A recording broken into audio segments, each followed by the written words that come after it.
দেড় বছরের বেশি সময় ধরে দেশের বাইরে আছেন বাংলাদেশের তারকা অলরাউন্ডার সাকিব আল হাসান।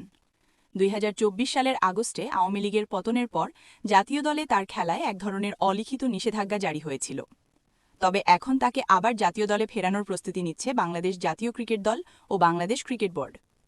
প্রশ্ন উঠছে, এতদিন দেশের বাইরে থাকার পর সাকিবের ফিটনেস কি জাতীয় দলের জন্য যথেষ্ট?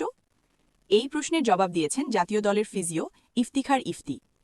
মিরপুরের শেরেবাংলা জাতীয় ক্রিকেট স্টেডিয়ামে কন্ডিশনিং ক্যাম্প চলাকালে তিনি জানান, সাকিবের ফিটনেস নিয়ে মোটেও চিন্তিত নন তিনি।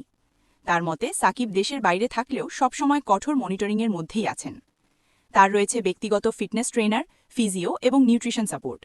এমনকি দেশের ভেতরে থাকলে যতটা মনিটরিং করা হতো তার চেয়েও বেশি নজরদারির মধ্যেই আছেন তিনি। যদিও বিসিবির কাছে এখনও সাকিবের সাম্প্রতিক কোনো অফিসিয়াল ডেটা নেই, তবুও নিয়মিত ট্রেনিং অ্যাক্টিভিটি দেখে আশাবাদী টিম ম্যানেজমেন্ট। তারা বিশ্বাস করেন সাকিব দেশে ফিরলেই ম্যাচ ফিট অবস্থায় থাকবেন। তবে সাকিব কবে জাতীয় দলে ফিরবেন এ সিদ্ধান্ত এখনও চূড়ান্ত হয়নি।